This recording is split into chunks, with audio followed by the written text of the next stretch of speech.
अब बात कोरोना की करते हैं। इंडिया का कोरोना मीटर हर दिन नए रिकॉर्ड बना रहा है। टोटल सिचुएशन क्या है, ओवरऑल सिचुएशन क्या है, आपको बता दें 10 लाख के पार टोटल केस पहुंच चुके हैं। एक दिन में कोरोना के रिकॉर्ड 34,956 केस आए हैं। पिछले 24 घंटे में 687 लोगों की मौत हो चुकी है। तो आप देखिए कि किस तरीके से तेजी से भाग रहा है कोरोना मीटर। 10 लाख के आंकड़े को छू लिया है। कहां तो जनवरी में सिर्फ एक केस था और जुलाई के आते आते ये नंबर अब 10 लाख तक पहुंच गया है। तो आप देखिए कि किस तरह से 10,03,832 टोटल केस हैं। मौत जो हैं 25,602 लोगों की हुई है और 6,35,757 लोग जो हैं वो ठीक भी हो चुके हैं। ये कम से कम एक राहत की बात है। आप देखिए 10 लाख के पार हो चुका है। 10,03,832 टोटल केस हैं और मौत जो है 25,602 हुई हैं। पिछले 24 घंटों की अगर हम बात करें तो 34,956 केस आए, जबकि 687 लोगों की मौत हुई है। तो आप देख सकते हैं किस तरीके से तेजी से आंकड़े बढ़ रहे हैं। सबसे पहले वो आंकड़ा जो बेहद डराने वाला है और वो केस की रफ्तार है। भारत में एक केस से 1 लाख केस तक पहुंचने में 109 दिन लगे हैं। आप ये देखिए, एक केस से 1 लाख तक पहुंचने में 109 दिन, 1 लाख से 5 लाख पहुंचने में 39 दिन लगे हैं, जबकि 5 लाख से 10 लाख पहुंचने में केवल 20 दिन लगे हैं। तो ये जो रफ्तार है, ये जो स्पीड है, बेहद डराने वाली है। आप देखिए किस तरह से एक केस से 1 लाख पहुंचने में 109 दिन लगे थे, लेकिन वो स्पीड कितनी से तेजी से बढ़ी है वो आप देख सकते हैं कि एक केस से 1 लाख पहुंचने में 109 दिन लगे, 39 दिन लगे 1 लाख से 5 लाख पहुंचने में, और 20 दिन में केवल 5 लाख से 10 लाख, यानी दोगुने सिर्फ 20 दिन में हो गए। हालांकि इन सब के बीच जो राहत देने वाली बात है वो ये है कि भारत में रिकवरी रेट लगातार बेहतर हो रहा है, इंप्रूव हो रहा है और अब ये 63%, 63% से भी ज्यादा हो गया है। यानी तेजी से कोरोना के मरीज ठीक भी हो रहे हैं। ये एक अच्छा इंडिकेशन है। जबकि भारत में डेथ रेट 2.55% है, जो दूसरे देशों के मुकाबले कहीं कम है, क्योंकि भारत की जनसंख्या जबरदस्त तरीके से आप अगर देखें वो बहुत ज्यादा है, तो उस लिहाज से भारत में केसेस कम हैं। वहीं भारत में पिछले 5 दिन के कोरोना मीटर पर अगर गौर करें तो तस्वीर चिंताजनक है। सिर्फ 5 दिन में 1.5 लाख से ज्यादा केसेस सामने आए हैं और करीब 2,900 लोगों की कोरोना से जान चली गई है। लेकिन हैरान कर देने वाली बात यह है कि अब लगभग हर दिन कोरोना का आंकड़ा 30,000 केस के पार निकल रहा है और भारत दुनिया का 8वां ऐसा देश है जहां 25,000 से ज्यादा मौत हुई है। इसमें पहले नंबर पर, फर्स्ट पोजीशन में अमेरिका है जहां 1,41,000 से ज्यादा लोगों की जान गई है। ब्राजील की बात करें नंबर 2 पे है, 76,000 से ज्यादा लोगों की कोरोना की वजह से यहां मौत हुई है। ब्रिटेन की बात करें तो इस किलर वायरस से मरने वालों की संख्या नंबर यहां 45,000 से ज्यादा है। जबकि मैक्सिको की बात करें तो 37,000 से ज्यादा लोग अपनी जिंदगी गंवा चुके हैं कोरोना की वजह से। 5th पोजीशन पर इटली है जहां 35 लोगों की मौत हुई, 35,000 लोगों की मौत हुई है, माफ कीजिएगा। फ्रांस में 30,000 लोग। उसके अलावा अगर स्पेन की बात करें तो 28,000 से ज्यादा लोग। और अगर भारत की बात करें तो हमने जैसा कि आपको बताया 8वीं पोजीशन पर भारत अब पहुंच गया है। ज्यादा लोग इस किलर 25,000 से ज्यादा लोग इस किलर वायरस का शिकार हो चुके हैं और अपनी जान गंवा चुके हैं। अब बात करते हैं उस राज्य की जहां कोरोना की स्पीड रिकॉर्ड तोड़ है और वो है महाराष्ट्र। महाराष्ट्र में पिछले 24 घंटों की बात करें तो कोरोना के 8,641 नए केस सामने आए हैं, जबकि 266 लोगों की मौत हुई है। यानी महाराष्ट्र में हर 1 घंटे में 11 लोगों की मौत हुई है। इसी के साथ महाराष्ट्र का कोरोना मीटर 3 लाख के करीब पहुंच गया, जो काफी डरावने नंबर्स हैं। जबकि मौत का आंकड़ा 12,000 की ओर बढ़ रहा है। तो नंबर 1 की पोजीशन कोरोना की अगर डेथ्स की बात की जाए तो वही महाराष्ट्र की है। अब महाराष्ट्र के पिछले 5 दिनों का आंकड़ा भी देख लीजिए, ये आपको जरूर देखना चाहिए। इससे आपको साफ ये पता चल जाएगा कि कैसे हर दिन ये किलर वायरस अपनी स्पीड को बढ़ा रहा है। 16 जुलाई को तो महाराष्ट्र में हर रिकॉर्ड टूट गया, यानी पिछले कल की अगर हम बात करें। आप देख सकते हैं कि कैसे हर दिन केस में इजाफा होता जा रहा है। साथ ही जो डेथ्स का नंबर है, मौत का आंकड़ा महाराष्ट्र में तेजी से किलर स्पीड से बढ़ रहा है। अब बात करते हैं राजधानी दिल्ली की। दिल्ली के कोरोना मीटर अब आपको दिखाते हैं, जहां कोरोना की स्पीड पिछले कुछ दिनों के मुकाबले थोड़ी धीमी हुई है। ये एक अच्छे संकेत हैं। दिल्ली में पिछले 24 घंटे में कोरोना के 1,652 नए केस सामने आए हैं, जबकि 58 लोगों की डेथ हुई है। इसी के साथ दिल्ली का कोरोना मीटर अब 1,18,000 के आगे निकल गया है, जबकि अब दिल्ली में 3,500 से ज्यादा लोगों की मौत हो चुकी है।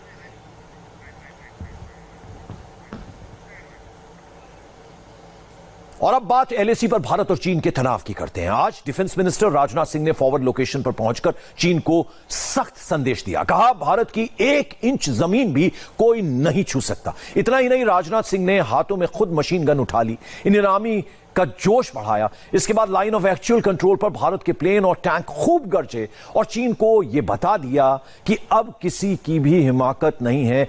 वो अगर करेगा इस तरह की हिमाकत तो हिंदुस्तान बर्दाश्त नहीं करने वाला।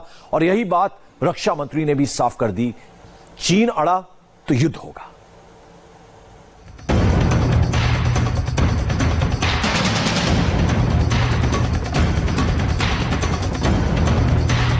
एलएसी पर T-90 भीष्म टैंक, आसमान में अपाचे हेलीकॉप्टर, पहले बॉर्डर पर मोदी की ललकार।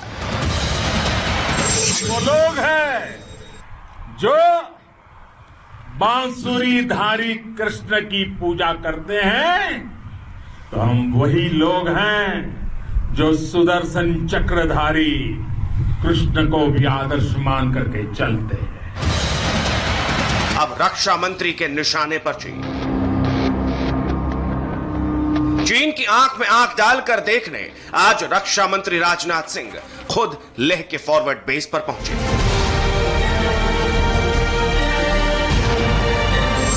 इस समय सीमा के विवाद को सुलझाने के लिए बातचीत का दौर चल रहा है। जो कुछ अब तक की प्रगति हुई है बातचीत की, मामला हल होना चाहिए।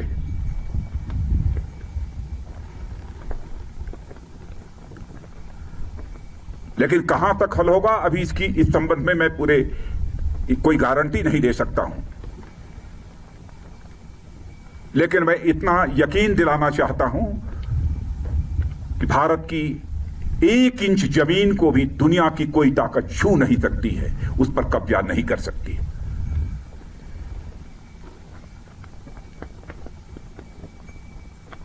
लेकिन बातचीत के द्वारा यदि समाधान निकलता है तो इससे अच्छी बात और कोई दूसरी नहीं हो सकती है। वह सिलसिला चल रहा है, मिलिट्री लेवल पर भी बातचीत चल रही है, डिप्लोमेटिक बातचीत भी चल रही है।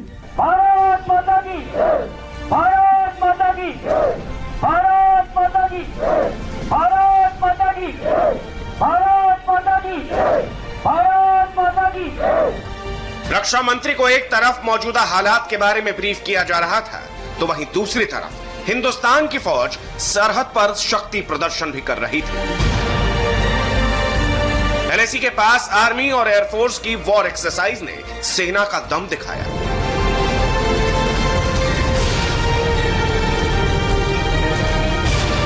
एक तरफ आसमान से पैरा स्पेशल फोर्स के कमांडो उतर रहे थे, तो दूसरी तरफ अपाचे अटैक हेलीकॉप्टर।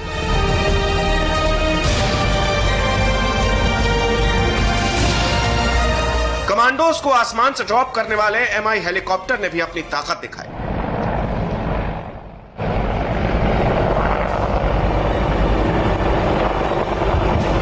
दूसरी तरफ लेह के स्टाकना की जमीन पर धड़धड़ाते हुए T-90 भीष्म टैंक आए तो दुश्मन का दिल हिल गया।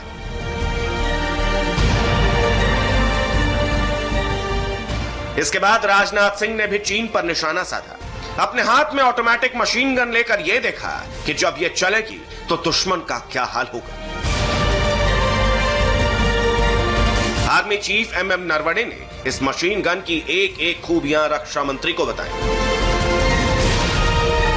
रक्षा मंत्री ने T-90 टैंक की ताकत की भी डायरेक्ट जानकारी दी।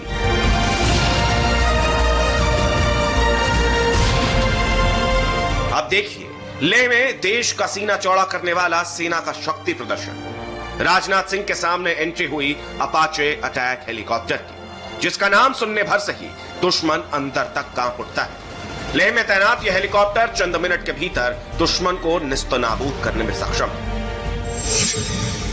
अपाचे अटैक हेलीकॉप्टर के नाम से मशहूर है।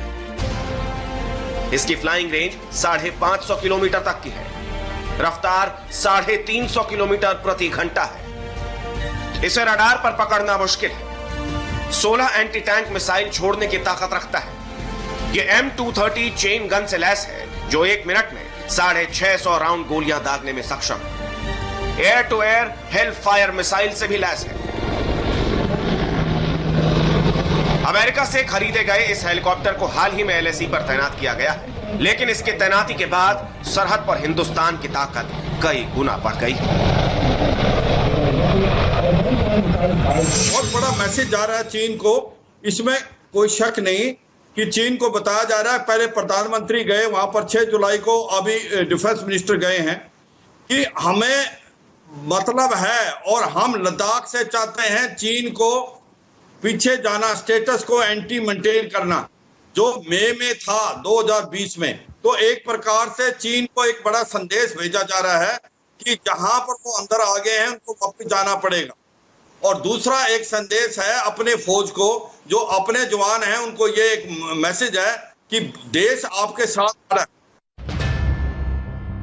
LAC फॉरवर्ड बेस पर फौज की आज एक और ताकत दिखी। T-90 भीष्म टैंक, जो जंग के मैदान में दुश्मन के छक्के छुड़ाने में सक्षम है। 60 सेकंड में 8 गोले फायर करता है ये। इस टैंक में अचूक 125 mm की मेन गन है। यह टैंक 6 किलोमीटर तक मिसाइल लॉन्च कर सकता है। इसका वजन 48 टन है। इसी वजह से यह दुनिया के हल्के टैंकों में से एक है। दिन और रात में भी दुश्मन से लड़ने की क्षमता रखता है। मिसाइल हमले को रोकने वाला सुरक्षा कवच लगा है इसमें। न्यूक्लियर, बायोलॉजिकल और केमिकल युद्ध में भी सक्षम है। इसका इंजन 1000 हॉर्स पावर का है। इसकी रफ्तार 72 किलोमीटर प्रति घंटे की है और एक बार में यह 550 किलोमीटर की दूरी तय करने में सक्षम है। अब आप समझिए कैसे लद्दाख में खुले मैदानों में T-90 दुश्मन के लिए सबसे बड़ी मुसीबत बनेगा। लद्दाख के खुले मैदान में टैंक महत्वपूर्ण हथियार साबित होगा, क्योंकि लद्दाख के डेमचौक और स्पांगुर गैप में रेतीली जमीन है। रेतीली जमीन पर टैंक तेजी से आगे बढ़ सकते हैं।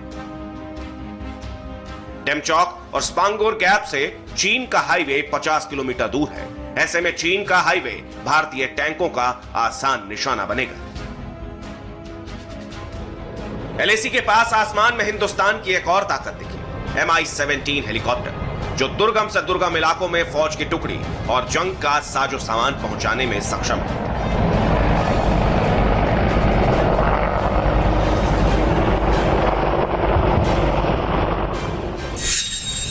Mi-17 असॉल्ट, एम्बुलेंस और ट्रांसपोर्टर के तौर पर बेहतरीन काम कर सकते हैं। ये किसी भी मौसम में काम करने में सक्षम है। इनका फ्लाइट नेविगेशन दिन रात, सर्दी गर्मी, बारिश तूफान किसी भी हालत में ऑपरेट कर सकता है। ये 6000 मीटर की ऊंचाई तक उड़ान भरने में सक्षम है। इस हेलीकॉप्टर की टॉप स्पीड 250 किलोमीटर प्रति घंटा है। Mi-17 हेलीकॉप्टर एक बार में 13000 किलो तक का वजन ले जा सकता है। इसे कई घातक मिसाइलों से भी लैस किया जा सकता है।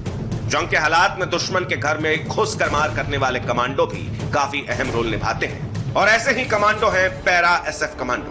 पैरा ट्रूपर्स की टुकड़ी को आसमान से एयर ड्रॉप किया गया और वो अपने निर्धारित लोकेशन पर लैंड कर गए। LAC जैसे इलाके में अगर दुश्मन के साथ जंग होती है तो पैरा ट्रूपर्स काफी अहम रोल निभाते हैं, क्योंकि ये स्पेशल कमांडो दुर्गम इलाकों में ऑपरेशन को अंजाम देने में सक्षम है।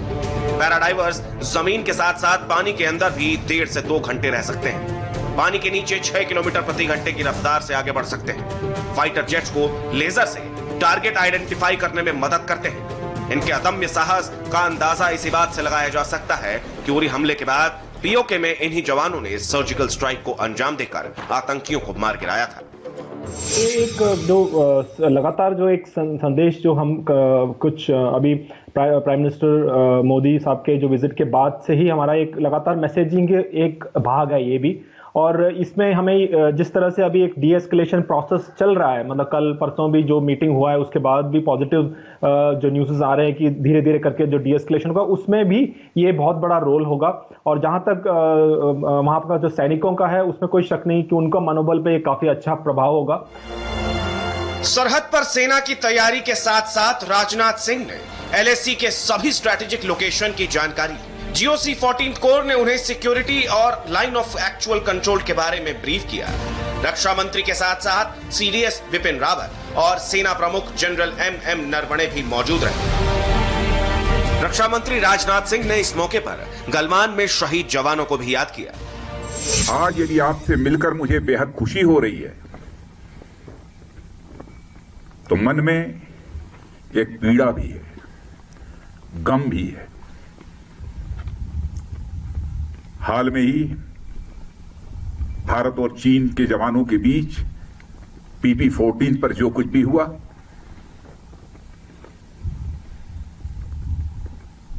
उसमें हमारे कुछ जवानों ने अपना बलिदान देते हुए अपनी सीमा की सुरक्षा की है। उनके खोने का गम है, आपसे मिलने की खुशी है। मैं उनकी स्मृति को स्मरण करना चाहता हूं, उनकी स्मृति को नमन करता हूं, उन्हें मैं हृदय से श्रद्धांजलि अर्पित करता हूं। और मैं ये कहना चाहता हूं कि हिंदुस्तान उनकी शहादत को कभी भूलेगा नहीं। इससे पहले 3 जुलाई को प्रधानमंत्री नरेंद्र मोदी ने भी लेह लद्दाख का दौरा किया था। तब पीएम ने सीधे सीधे चीन को चुनौती भरे शब्दों में जताया था। विस्तारवाद का युग समाप्त हो चुका है। ये युग विकासवाद का है। तेजी से बदलते हुए समय में विकासवाद ही प्रासंगिक है। विकासवाद के लिए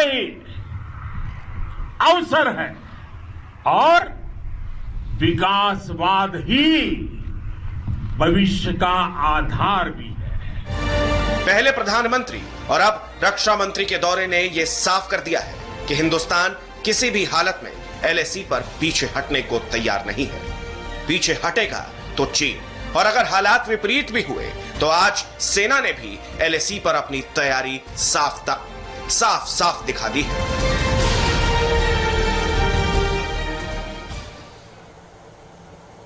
भारत माता की जय, भारत माता की जय, भारत माता की जय, भारत माता की जय, भारत माता की जय, भारत माता की जय, भारत माता की जय, भारत माता की जय। ये तस्वीरें आप देख रहे हैं डिफेंस मिनिस्टर राजनाथ सिंह पेंगन सो की ये तस्वीरें हैं जवानों के बीच में डिफेंस मिनिस्टर। और ऐसे में जब डिफेंस मिनिस्टर जवानों के बीच में हो तो उनका हौसला, उनका मनोबल बहुत ज्यादा बढ़ता है। और अब बिकरू के गैंगस्टर की ग्राउंड रिपोर्ट आपको दिखाते हैं। गैंगस्टर विकास दुबे का एनकाउंटर हुए 1 हफ्ते से ज्यादा हो चुका है। अब तक पुलिस को वो डिटेल पूरी तरह से नहीं मिल सकी है कि आखिर विकास दुबे ने बिकरू में 8 पुलिस वालों की हत्या क्यों और कैसे की। इसी मिस्ट्री को सॉल्व करने के लिए आज पुलिस और FSL की टीम ने बिकरू पहुंचकर एक रिक्रिएशन किया है। देखिए रुचि कुमार की ये रिपोर्ट। विकास दुबे का ये बिकरू गांव है। उस रात जिस रात 8 पुलिस वालों को इस गांव में मार के गिरा दिया गया, उस रात यहाँ क्या हुआ, इसके लिए यहाँ पे FSL की टीम है और पूरा सीन रिक्रिएट किया जा रहा है। ये पुलिस की देखिए पार्टी आई है जो रात में विकास दुबे के घर दबिश देने जा रही थी। ये जो आपको पीले रंग का ये पूरा एक क्राइम सीन का ये पट्टा दिखाई दे रहा है, ये JCB मशीन है। तो पुलिस वाले यहाँ पे उतरते हैं, आगे जाते हैं। दाहिने हाथ को विकास का घर है और आप सारे छतों पे देखिए लोग खड़े हैं। ये विकास के गुर्गे हैं जिन्होंने ऊपर से पुलिस पार्टी पर फायर किया था। सामने जो विकास का घर है, हालांकि वो काफी गिर चुका है, लेकिन उसके छतों पे भी गुर्गों को चढ़ाया गया है। पूरा सीन यहाँ पे रिक्रिएट किया जाएगा कि आखिर उस रात यहाँ पे क्या हुआ जिसमें 8 पुलिस वालों की जान चली गई। कौन कहाँ पे था, कौन कौन सी छत पे था, ये सारी चीजें यहाँ पे रिक्रिएट की जा रही हैं। तो देखिए पुलिस की पार्टी है, फॉरेंसिक के लोग हैं और वही पोजीशन पुलिस वालों की होगी। ऊपर से गोलियां चलेंगी और पुलिस वाले अपनी जान बचाने के लिए कहां कहां भागेंगे। पूरा सीन उसी दिन की तरह यहां पे फिर से क्रिएट किया जाएगा। विकास दुबे के गांव में पूरा सीन उस दिन का रिक्रिएट किया जा रहा है। देखिए छतों पे विकास दुबे के गुर्गे हैं, पोजीशन लिए हैं और नीचे पुलिस की पार्टी आती है और ऊपर से उनके ऊपर गोलियां चलना शुरू हो जाती हैं। पुलिस भागती है।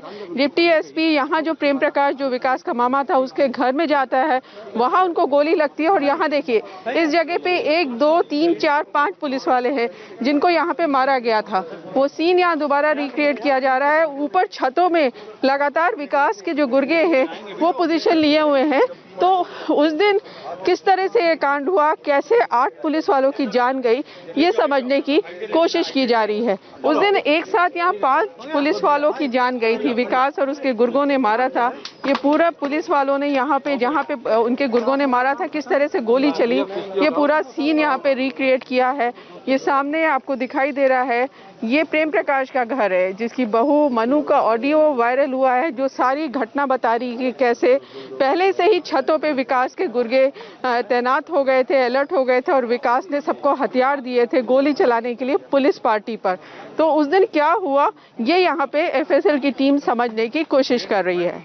ये प्रेम प्रकाश के घर का आंगन है जहाँ डिप्टी एसपी को मारा गया था गोलियों से, उसके बाद उनका पैर काट दिया गया था। तो यहाँ पे देखिए ये दीवार से वो बच के यहाँ पे भाग के आए थे इसके अंदर।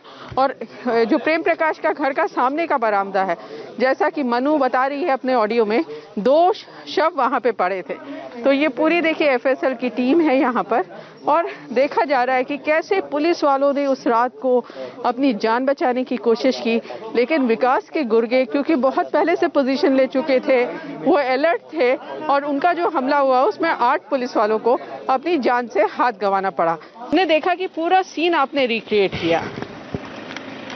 जी, हम लोगों ने उसके आधार पर जो पुलिस के द्वारा अपने जो एफआईआर में और जो नक्शा नजरी या जो भी उनके फर्द की बातें जो वर्णित उल्लिखित करते हैं वो तथ्यों को, उसके आधार पर हम लोग पूरी तरह से उस दिन क्या क्या घटना किस प्रकार घटित हुई, उन सारे घटनाओं का हम लोग पुनर्संरचना करते हैं, पूरी तरह उसको फिर से बनाते हैं। और उसके पश्चात हम लोग साइंटिफिकली जो वेपन मिलते हैं या जो खोखे कारतूस मिलते हैं, जो उनका कोण और डायरेक्शन बनता है, उन सारे चीज़ को हम लोग फिर टैली कराते हैं साइंटिफिकली। फिर जो चीज़ होता है उसके आधार पर हम लोग रिपोर्ट करते हैं। यहाँ पे कैसे कैसे आपने किया, पुलिस की टीम आई, क्या क्या हुआ, कैसे किया? दरअसल उस दिन की जो भी घटनाक्रम है पुलिस के द्वारा जितने भी तथ्य वर्णित किए गए उसके आधार पर हम लोगों ने किया। और जो पुलिस टीम में जो मेंबर रहे थे उस दिन, जो सदस्य सम्मिलित थे, उन सारे के बयान के आधार पर ही होता है। उस टीम का जो मेंबर होगा वो जिन बातों को बताएगा तो उसके आधार पर हम सारा रिकंस्ट्रक्शन करते हैं। क्या क्या किया यहाँ पर? वही उस दिन का, जैसे पुलिस टीम आई, जहाँ पे जेसीबी खड़ी थी, जहाँ से उनको रोका गया, जहाँ से फिर टीम आगे गई, उसके दरवाजे से जा करके जिन दिशाओं में टीम का विभाजन हुआ, विभाजन के पश्चात छतों से किस प्रकार गोलियां चली, ये सारी चीज़ों को हम लोगों ने रिकंस्ट्रक्शन में इंक्लूड किया। ये जो आप पूरी जांच कर रही है, किस तरह से मदद कर रही है? यहाँ पे विकास, ये जांच साइंटिफिकली जो फोरेंसिकली क्राइम सीन को टैली करने के लिए, असलाहों के साथ मैचिंग करने के लिए बहुत मदद करती है। क्राइम सीन को जस्ट समझाते हैं, जस्टिफाइड होता है क्राइम सीन, कि जो हमको तथ्य मिले उन तथ्यों के आधार पर क्राइम सीन जस्टिफाई हो रहा है। जैसे यहाँ पे हमने देखा कि आपने जहाँ पे डिप्टी एसपी मारे गए, जहाँ बाकी 5 पुलिस वाले मारे गए, 2 सामने मारे गए, तो इनको कैसे आप, इसका जैसे बयान हुआ, इसमें एक बहुत महत्वपूर्ण चीज़ होता है पोस्टमार्टम रिपोर्ट। पोस्टमार्टम रिपोर्ट में जो चोटें वर्णित होती हैं उसमें डायरेक्शन होता है। उस डायरेक्शन के आधार पर जिस दिशा से भी गोलियां चलाई जाएंगी, तो जहां एंट्री पॉइंट होगा, जहां एग्जिट पॉइंट होगा, उसके आधार पर भी हम लोग एंगल बनाते हैं। वो बेसिकली सारे साइंटिफिक फैक्ट हैं जो कभी बदलते नहीं हैं, और इसके आधार पर हम उसको देखते हैं कि एक दूसरे को करस्पॉन्ड कर रहे हैं कि नहीं कर रहे। और एक छोटे से ब्रेक के बाद इस वक्त की हेडलाइंस के साथ लौटते हैं।